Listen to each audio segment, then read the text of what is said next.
बरं लोक देवाला मानितच नाही का? नक्की मानतात महाराज. कधी काहीतरी संकट आलेलं असावं, काहीतरी संकट आलेलं असावं दादा.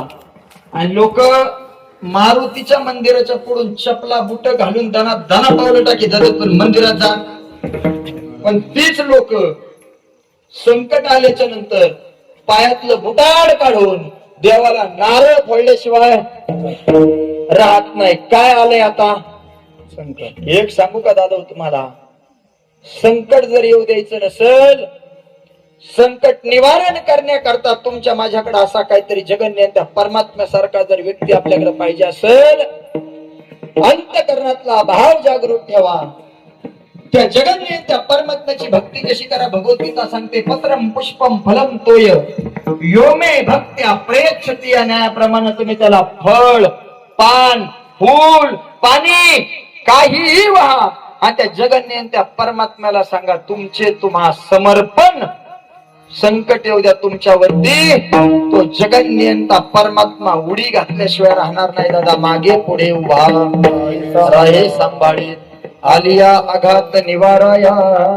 कोणाच्या मागे उभा राहिला? तो जगन्यंता परमात्मा. द्रौपदीच्या पाठीमागे वस्त्र होऊन आला त्यावेळेस उभा राहिला, आणि अर्जुनाच्या रथाच्या पुढे म्हणजे सारथी होऊन ज्यावेळेस उभा राहिला त्यावेळेस तो परमात्मा आपल्याकडे येऊन उभा राहिला. मायबापानो, त्याचप्रमाणे तुमच्या माझ्याकडे तो आल्याशिवाय राहणार नाही. पण आपली भक्ती काय असली पाहिजे? परिपक्व असली पाहिजे, एकनिष्ठ असली पाहिजे. भक्ती देवभावाचा भुकेला आणि हाची दुष्काळ तयाला याप्रमाणे असली पाहिजे. पण आपली भक्ती कशी माहिती का?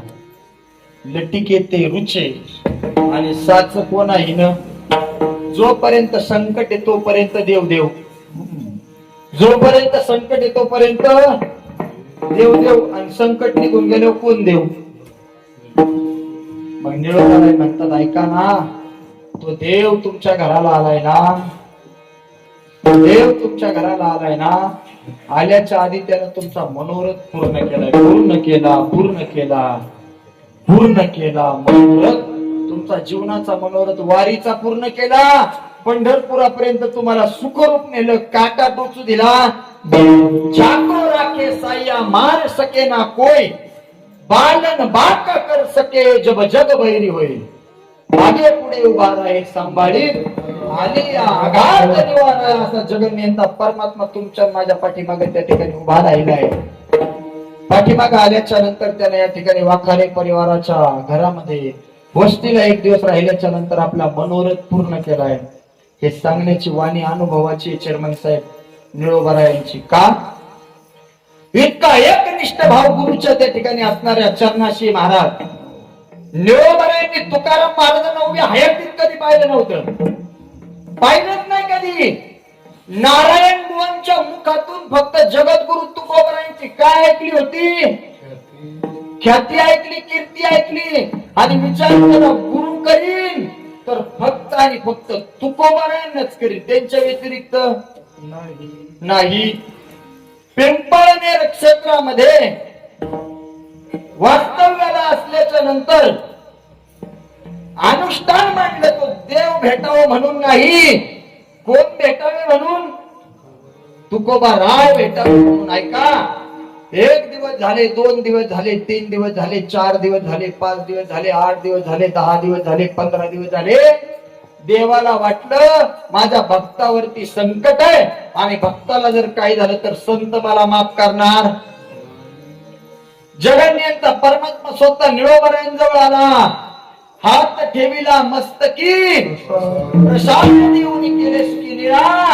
आणि वाळवंटामध्ये साधू तपाला बसले, त्यांच्या केसाच्या चुमडी झाल्या, त्यांच्या स्वप्नात नाही गेलो.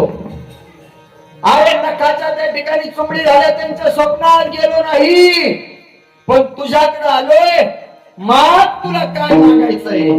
निळोबारांनी प्रामाणिकपणे सांगितलं, देवा मला मान्य आहे तू देव आहे, मला मान्य आहे मी भक्त आहे, माझा अधिकार एवढा मोठा नाही की मी तुला पाठीमाग पाठवावं. पण ऐक ना देवा, तू देव जरी असला ना तरी आम्ही तुला ओळखत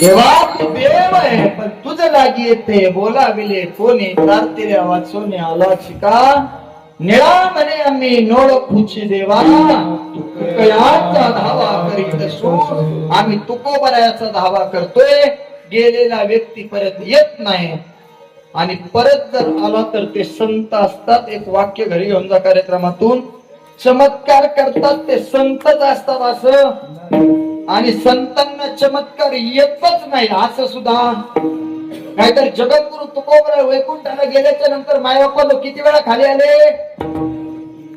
3 वेळा 3 तुमच्या हिंगणीत आहे का असा एखादा पट्ट्या इथं जायचीच बोंब झाली भाऊ येतो कोण 3 वेळा खाली आले 3 पुन्हा पुन्हा करता आले ऐका 1 आले संताजी जगनाडेंसाठी 2 आले स्वतःची मुलगी भगीरथी बाईसाठी आणि 3 आले निळोबाराय पिंपळनेरकरांसाठी हे आपल्या नगर जिल्ह्याचं वैभव आहे महाराज विठ्ठल